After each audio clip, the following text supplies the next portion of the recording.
Put God first.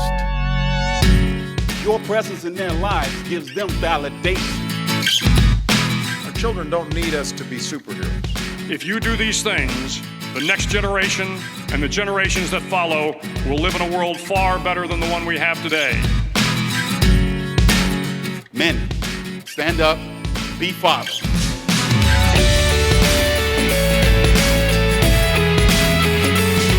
Welcome to the Inspired Legacy Podcast, Season 1, Episode 12.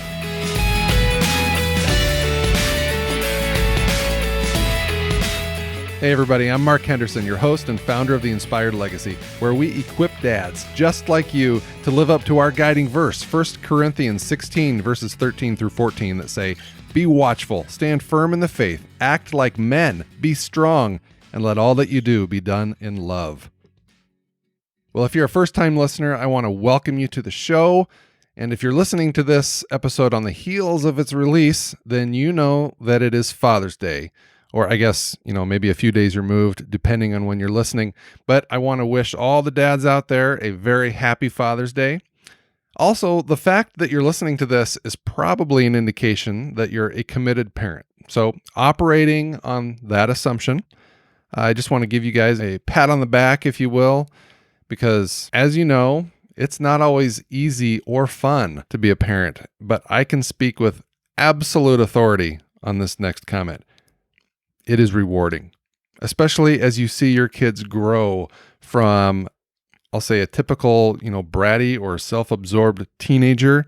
And if my kids listen to this someday, guys, I'm sorry, but it is what it is. But you see your kids go from that stage into being, a caring, thoughtful, responsible, and capable young adult who actually begin to respect you and your opinion again. Because when they're young, up until I would say maybe ages 11 or 12, man, mom and dad are cool. And sometimes we even know what we're talking about. But then something happens around 12 or 13. That was the case for us anyway. Around that age, hormones kick in, their bodies change, their minds change, and literally over the course of a single summer, your kids can change to the point where there are days you don't even know who this person is who's living in your house. You're like, you see them and you're like, who are you and what have you done with my child? But guys, if we hang in there, if we fight the good fight, stay committed, and most importantly, let the Lord guide us through those more difficult seasons, they really do. They come out of it. And you look back at those troublesome years, which, by the way, they really weren't that bad, but maybe they just seemed like it in the moment. But you look back at those years and you think, where the heck did the time go? And you look at them as young adults and you realize, and this was kind of a punch in the gut for me anyway, you look at them and you're like, man, the opportunities to lead and equip them for life, for the most part, those days are gone. And so I guess my point is this. If you have hobbies that pull you away from your family, I want you to really evaluate how you're spending your time during the most impressionable years of your kids' lives. If you spend too much time at work, you're missing out at home, and there is no paycheck worth a child not having their dad around. If you're frustrated with a challenging kid, whatever the reasons, hang in there. Don't give up. We have such precious little time with our kids. And if you're a new parent, okay, if you're a new parent, you got to hear me on this. For the next 18 years, outside of loving and caring for your spouse, obviously, your role as dad is your most important job, period. And you've got one shot, just one shot to step up and fulfill your purpose as a father. Unfortunately, that's not even a strong enough word. Tragically, there is a wide swath of society that simply doesn't value the role of a father. We see it in TV and movies. We see it in our court system. And we see its effects playing out in the news on a regular basis. In fact, there's a specific example of this mentioned in today's interview. It's a major issue that's been building for decades, and it's something that's simply not being addressed by the mainstream media. And I guess in case I haven't spelled it out clearly enough to this point, I'm talking about the epidemic of fatherlessness. And it has devastated, or I should say it has had devastating ramifications, not just here in America where I live, but in cultures all around the world, specifically with boys. And that's what we're going to be talking about today. To help me unpack this even more, my guest today is Dr. Warren Farrell, a well-known psychologist who has been a champion for women's rights for decades, and in 2018 authored the bombshell book titled The Boy Crisis. In his book, Dr. Farrell points out that in every one of the 70 largest developed nations, boys have fallen behind girls. And what they have in common is the dad deprivation that comes from divorce. And in his book, he calls attention to two categories of boys that are now emerging in today's psychological literature: dad-deprived boys and dad-enriched boys. Farrell writes, dad-deprived boys are less likely to display empathy, be less assertive, depressed, have nightmares, talk back, and be disobedient.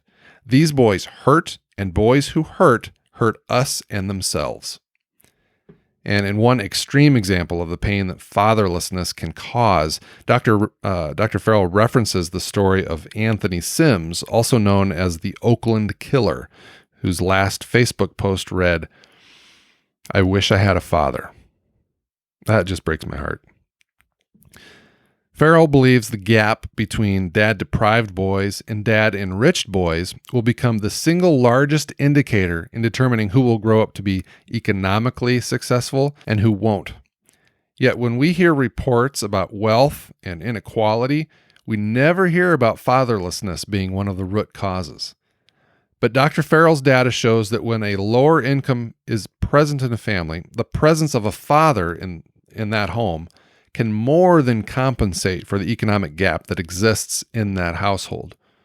But then the natural question is, how? How does that happen? How is just simply having a father present able to bridge that gap? One example that Farrell cites in his book is the role a father plays in developing a sense of delayed gratification, again, especially in boys. Dads are often the ones who play games and initiate the quote-unquote roughhouse style play with their boys. This, I think, is very natural, this father-son behavioral pattern. It builds trust and empathy with boys, and dads leverage this bond to achieve things like, sending their kids to bed on time or risk having no playtime tomorrow. Personally speaking, I know my son would stay up and play or wrestle with me for hours if I let him. I literally have to cut him off when it's time for bed, reminding him that if you don't go to bed, buddy, we may not be able to wrestle tomorrow night. So establishing these kinds of boundaries and enforcing them, that's the key, teaches boys how to delay their gratification, whereas boys with no father involvement, they're more likely to be addicted to things that provide a sense of immediate gratification. And Farrell suggests that kids with limited or no father involvement are at an increased risk. This list is mind-boggling. They're at an increased risk for video game addiction, ADHD, bad grades. They lack empathy. They're less assertive but more aggressive. They have fewer social skills and are more likely to be obese. They experience more alienation and loneliness, drug addiction, anger, drinking problems, delinquency, depression, suicide, and prison. That paints a pretty dark picture. So guys, never doubt the critical role you play in your homes, and never doubt the importance of God's family structure. I think a lot of the problems, particularly this issue that we're talking about today, they all stem from this ongoing social experiment that we're witnessing in the world today, where too many people think they can live in alternative ways apart from God's plan and his design for our lives and the way in which we're called to live. I don't know. That's probably a whole separate podcast. The point is there's a lot more to unpack, and I'm excited to have you listen in on this conversation. But before we dive in, a little background on Dr. Farrell. I mentioned he's a psychologist and an author, but his books have been published in over 50 countries and in 15 languages, including 2 award-winning international bestsellers titled Why Men Are the Way They Are and The Myth of Male Power. And actually, now that I think about it, those numbers are probably even higher now because The Boy Crisis, since it has come out, it has just exploded in popularity. Farrell has been chosen by the Financial Times as one of the world's top 100 thought leaders.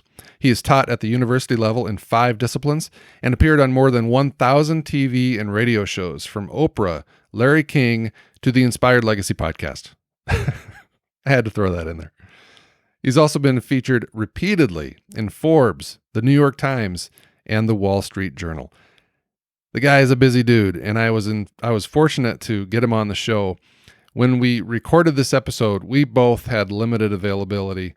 So Warren was in a hurry, I was in a hurry, and our actual conversation is a little shorter than the past few episodes have been, but he dives into some amazing stats, provides some eye-opening insight, and I think it'll just really underscore everything that I've been talking about here. So, guys, with that, I'm excited to give you my conversation with Dr. Warren Farrell. Dr. Warren Farrell, good evening and welcome to the Inspired Legacy podcast. How are you? I'm very well and happy to be with you. Well, we really appreciate your time, and I know we have limited time with you tonight, so we're just going to dive right in. Today is May 2nd, and just a couple of days ago, I'm sure you've heard this, on the campus of the University of North Carolina at Charlotte, there was yet another shooting. And like it seems is always the case, the shooter was a male. And really, as far back as I can recall, Doctor, the perpetrators of, I think, any mass shooting, at least in the U.S., has been males. So correct me there if I'm wrong, but clearly, Doctor, there's something going on with our boys. Enlighten us here. What is going on in the minds of our young boys and teenagers? And is this part of what you refer to as the boy crisis? It is part of what I refer to as, I say, boys are hurting, and boys who hurt us. When testosterone is not channeled at all, it usually becomes channeled destructively. And when it's channeled well, usually by a father, usually by a biological father, it is channeled constructively. And so when boys are hurting and they don't have their testosterone channeled well, they comprise almost all the mass shooters. But more remarkably than that, the mass shooters, not the shooters who shoot just 1 or 2 people, but the mass shooters who kill 4 or more, including usually themselves, have something else in common. Besides being male, they are almost always dad-deprived males, about 90% post-Columbine. Again, if you look at the single shooters that only kill 1 or 2 people, the percentage goes lower. But the mass shooters, the ones that usually do the really good planning or bad planning to shoot up multiple people and carry it out effectively, who therefore obviously have it premeditated, those are almost always not only male but dad-deprived males. Second, the prison population is 93% male, but of that 93% male, about 90% of those males are dad-deprived males also. When I ran for governor of California and I spoke around at prison populations and and when I talked to these men, they were almost all fathers themselves. And they, when they heard how important fathers were, some of them started crying, just saying, I never knew I had that much value. I want to get out of here. I want to get home. I want to be able to prevent my children from making the mistakes that I made that put me here. The third group that very few people know about in relation to answering your questions is that it's not only the mass shooters and the prison population. Your ISIS, when I was doing the research for the boy crisis, I looked at research on the ISIS recruits and found that almost all the ISIS recruits had in common being dad-deprived as well. Not only the male ISIS recruits, by the way, but also the much smaller percentage of female ISIS recruits were dad-deprived. So So I started looking, this was research that came after I started to see that in all 56 of the largest developed nations, there are children, there is a boy crisis. And that boy crisis has about 10 causes to it. But the number one cause by a long shot is dad deprivation. Boys who have minimal or no father involvement usually have problems in up to about 70 different areas. Girls who have minimal or no father involvement have most of those problems. Some of them are different, but their problem, the challenges emotionally, propensities towards suicide, video game addiction, ADHD, they're not as severe. They're more severe among girls without dads than they are among girls that grow up in intact families or with father involvement, but they're not as severe as boys is or are. Wow. Those are some eyebrow-raising stats, to say the least. How did we get here as a society? Because, I mean, you go back to the history books, and obviously there weren't mass shooters, 50 years ago. How we got here, there was in 1965, the Moynihan Report came out, and they looked at, it was a report done by Daniel Patrick Moynihan, a famous sociologist who worked for both Republicans and Democrats for Johnson and Nixon, and he did a huge study of what was causing so much crime in the inner cities, and many people were fearful that it would find that African Americans were the cause of the crime, but in fact he found that was a secondary issue, that the issue was not African Americans per se. The issue was that among African American families at that time in 1965, 25% of the children grew up without dads. So when he looked at the African American families where there were intact families where the fathers were involved, the crime level was very minimal. It was there, but very minimal. And whereas when he looked at he found that the crime rate was almost all not African Americans, but families without fathers, most of whom were African Americans, but it was the fatherlessness issue of 25% that was leading to the high crimes. Today, Caucasian families have 32% of the children are fatherless, and African American families have more than 73% of children grow up in fatherless homes or where the father is minimally involved, what I call dad-deprived homes. Wow, 73%. That is a number that almost seems impossible to come back from. The good news is that it isn't impossible. If you start having biological father involvement, even at a later period in time, the healing happens relatively quickly. Not with all children, but the children that feel that they've been abandoned by their father, that they look in the mirror and they hear, especially children of divorce, who often hear bad things about the father. Your father is irresponsible. He's a liar. He's a narcissist. And they look in the mirror and they say, "My goodness, my ears, eyes, nose, walk is a lot like my father. I wonder whether I'm a liar, narcissist, and whatever." But they don't know their father, so they don't. This person that's being called a narcissist is a straw man who they don't know what the challenges in a real life situation is, and they just fear that they're going to become like them, like that straw father. But if a father is, let's say, an alcoholic, and the child knows him as a full human being, and the father is helping the child to not become an alcoholic himself and warn him against the mistakes he's made, that connects the child fairly quickly in most cases, unless the child is already severely addicted to drugs and is in a downhill march that he can't get back out of. Well, then that is encouraging, and I think it just goes to show that humans, we are wired for connection, specifically with our fathers, and that connection between a boy and his father, or daughters for that matter, that I have to assume, and I think this is kind of what you're getting at, that if there's any hint of reconciliation there, that because a child is so desperate for that connection and that love from their father, that if a father shows signs of coming back around and wanting to make amends for what they did wrong in the past, that, like you said, the healing happens fairly quickly.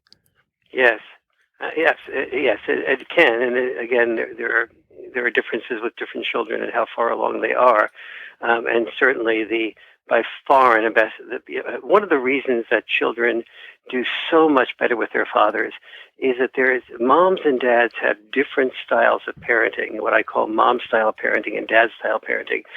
For the most part, occasionally these are reversed, and the father's like a mother typically is, and vice versa. But the typical difference will be that, let's say, the mother and father will tend to set boundaries almost exactly the same way.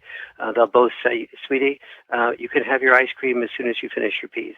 And the children will, of course, test the boundaries. They'll try to have as few peas as possible before they get their ice cream. But the reaction is in the enforcing of boundaries. Mom will tend to sort of say, "Okay, the kids had a tough day. I'll tell you what, sweetie, have this many more peas," and maybe she'll take the knife and separate out 30 peas. And the child then goes ahead and says, "Okay, let's see how few I can get away with," and has 20 of those 30 peas, and says, "Okay, Mom, I had the peas. Can I have, can I have the ice cream now?" And Mom will go, "Well, you really didn't have all 30 peas, but am I going to get into a big argument over a few peas on a tough day? The kids had a tough day. I don't want to turn these few precious moments we have together into a big argument. Okay, sweetie, you did try. You can have the ice cream." So what the child learns from a typical mom boundary enforcement is that boundaries aren't completely enforced, and there's room for me to manipulate a better deal. With dads, the boundaries are much more likely to be, "Excuse me, we have a deal here. The deal is that you can't have your ice cream until you finish your peas. So you either finish your peas, and you don't have to finish them, but then there's no ice cream either." "Oh, you're so mean. Your mommy's not like that." "Well, you're not with mommy right now, and if you continue whining and complaining, there'll be no ice cream tomorrow night either, no matter what you do." Then the child is going, the only way out with dad is to finish my peas. I can't manipulate my way out. And so a number of things happen here. What the child with the dad is more likely to learn, and again, this can be reversed, what the child with dad is more likely to learn is that I have no option but to focus my attention on doing what I have to do, finishing the peas, to get what I want, the ice cream. That creates postponed gratification. So children raised predominantly by dads are only one half as likely, only 15% of children raised predominantly by dads have ADHD, whereas 30% of children raised predominantly by moms have ADHD, despite the fact that the dads usually get the more problematic children to begin with. So, and one of the reasons for this, you can see in that example, is the child with the dad has no option but to focus on doing what he or she needs to do to get what they want to have. That postponed gratification has enormous implications in preventing the slippery slopes that lead to boys getting into depression and other problems. So, for example, the boy without the postponed gratification goes to school. He gets distracted by texts and an invitation to do a new video game much more easily. And so then he becomes disgusted with himself that he can't finish his homework as often, gets lower grades, doesn't get as much praise from teachers, doesn't get as much pride from his parents. And then it becomes boy-girl time, and or he doesn't do as well in his activities. He may be tall and strong, but he doesn't rehearse the drills that are necessary to be on the basketball team or the football team. And so, and then it comes to boy-girl time. The girls are far more interested in dating winners than losers, and so he starts withdrawing, feeling that people are rejecting him, don't respect him. He oftentimes was brought up by moms, has a lot of sensitivity, very sweet, but the sweetness and the sensitivity is not rewarded by girls as much as being strong and a good performer. So he feels really that the things he has that are of value are not valued, and so he begins to withdraw into video games and becomes addicted to video games, feels he only has friends that are virtual. Then it comes to the boy-girl time, he starts getting into porn because pornography is basically access to a variety of attractive women without fear of rejection. at a price he can afford. And he then goes ahead and starts getting addicted to porn. But porn means that every time he watches it, he's desensitized, and he needs more exciting porn to stimulate new dopamine, which is the feel-good drug that keeps him motivated. And so, and therefore is what he needs to risk rejection in real life with real life women. And so, but then he finally gets a real life woman to be within the framework of potentially being sexual with him. And the real life woman feels like he wants her to do things that, that she doesn't want to do, that pornography suggests is normal, but she doesn't feel is normal. She feels objectified. She withdraws from him. He gets depressed at the withdrawal and turns back to porn, and the cycle is continued. And he becomes more and more of a, quote, loser, less and less, more and more depressed, much more likely, therefore, to commit suicide and go into deep depression, or be so angry at the people that are rejecting him and not seeing what a sensitive, wonderful kid he is, that he oftentimes may take it out on the school and become a school shooter or a mass shooter and basically say, I am so angry at the world for not seeing who I am. For one day, for one moment, I am going to make the world sorry that they didn't pay attention to me. Wow, doctor, you're scaring the heck out of me because I've got a boy who really, we struggle with instant gratification in our house, and we're very aware of it, and we're constantly taking steps to correct it. But also breaks my heart because I am sure you just described, pick any one of the mass shooters over the last several years, and I'm sure you just described their life to almost to a T, and that's kind of heartbreaking. It really is heartbreaking, and the positive side of it is the diagnosis allows for solutions, and those solutions include things like creating a whole different cultural message that boys used to have a sense of purpose. Their senses of purpose was to be disposable in war, as warriors, disposable as full-time breadwinners, or whether they were climbing some ladder where they're economic ladder where they were having to work 60, 70 hours a week, or driving trucks, or working the hazardous jobs. Basically, the prerequisite of masculinity is that you learned you are a man, therefore you serve, not that you are a man, therefore you deserve. Every generation had its war, and the father and the mother, mostly the father, usually would encourage the boy to sort of participate in that war to serve his country. And so boys learn that the good news today is we have fewer soldiers needed in war, and women are helping with the breadwinning role. The bad news is that boys have less sense of purpose. So if you have a purpose void combined with a dad void, you have boys with no place to go. Dads are needed more now than ever, and we need to be sending out the cultural message that dads are needed more now than ever, because in the old days, if you didn't have a dad, the culture told you what you could do to become a man. That's good. Today, if you don't have a dad, there's a dad void, and the purpose void together leaves the boy purposeless. And when the boy goes to school and he finds that in addition to being purposeless, you are a male, and the only thing that is associated with being male is toxic or perpetrator or a sexual harasser. And you're told that you see that the boys who are most active with girls are ones that take a lot of risk, but the ones that take a lot of risk are right at the edge of being the ones that are accused of sexual harassment. And if he's really sweet and kind and very considerate to girls, oftentimes girls say, you're really sweet and I'd like to be a friend, but they're not turned on oftentimes by that sweetness, and behind his back he's often called a wimp.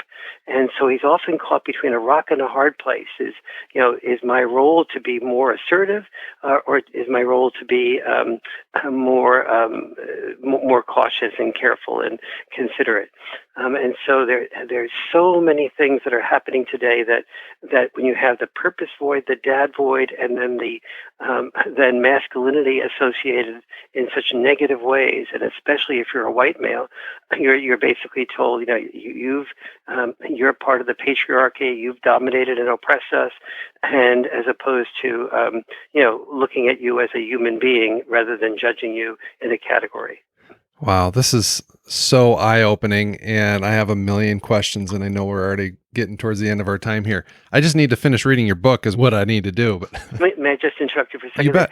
If your listeners listening and you're jumping into the boy crisis, two things I would suggest: going right to the chapters, part 4, on the 10 chapters on what dads and moms do differently and why dads are so important and why dads need to, in a loving way, share with moms the types of values of things like the roughhousing or the roughhousing that I talk about, or the boundary enforcement, and some of the the different styles of parenting, so that because the children that do the best are ones that have a what I call checks and balance parenting, a balancing act between mom being able to explain to dad, sweetie, I'm not comfortable with that child growing this, completely climbing that tree or jumping off that, that high set of rocks, and coming to a compromise where the child can have both safety but take risks,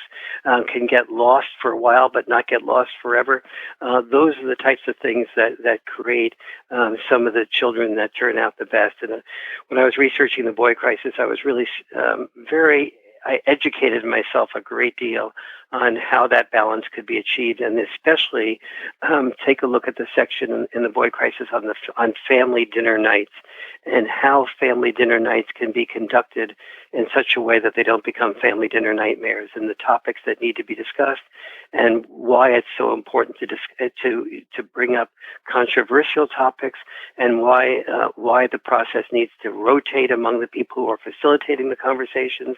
And so a whole series of things that really make family dinner nights the things that kids look most forward to, as opposed to they're just feeling like they wish they would prefer to be on their electronics. That's outstanding stuff. And again, I need to sit down and just make time to finish reading this book. But Doctor, I know you've got to run. Before I let you go, real quick, as we think about the boy crisis and all that entails, we're all about legacy here on this podcast. And so when you think about an inspired legacy through the lens of the boy crisis, what does that mean to you? What is your definition of an inspired legacy? Well, I think it's a lot of, for me, it's sort of being more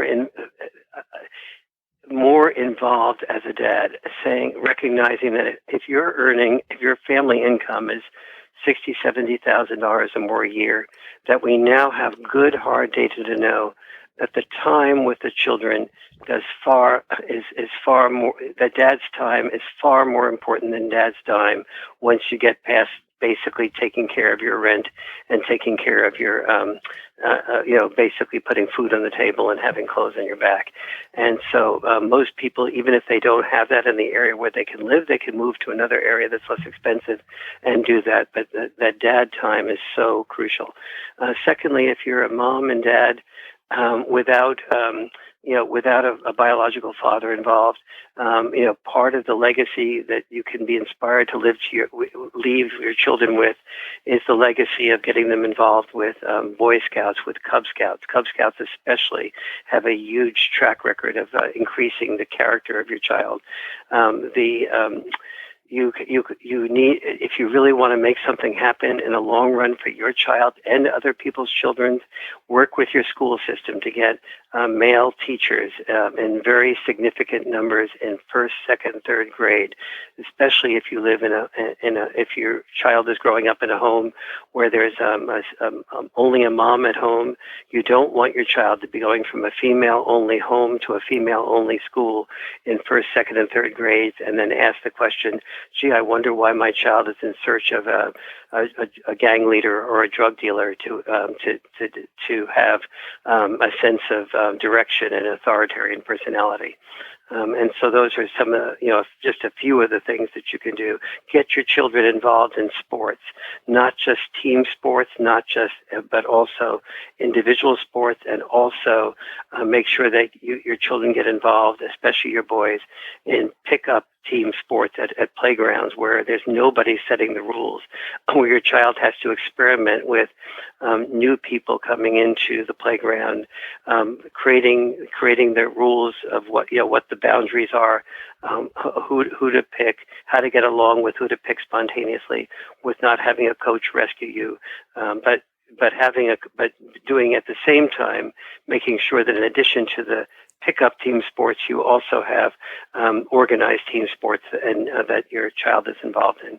So those are a few things that can give your child that you can leave behind for your child to have the best possible life and therefore the best possible outcome for their children. I love it. Great advice. Doctor, thank you again for your time. I know you've got to run. And I know we just scratched the surface of all there is to talk about. Again, I got to sit down and read the book, and I encourage my readers to do the same. Doctor, thank you so much. It's a real pleasure talking with you. All right, guys. I hope you enjoyed that. Again, it's very eye-opening, a little sobering, but I think a great reminder to you guys who are really plugged into your role as fathers. Again, kudos.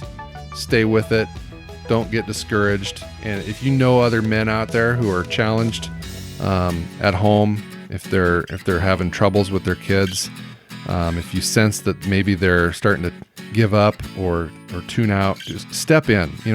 Ask them if they need help. We need more men helping other men raise the next generation. And on that note, if you guys are looking to keep your axe sharp by surrounding yourself with other like-minded dads, I want to invite you to join our free and private Facebook group. In that group, you're going to find encouragement, support, accountability, spiritual growth. And in that group, we frequently talk a lot about the things that have come up in this episode. So there's a link to that group in the show notes of this episode. Again, I want to thank you guys for listening. Remember, subscribe, leave a review, and share our message, because I really do believe that when we work together to lift up fatherhood, we're going to change the world one dad at a time. Until next time, live inspired.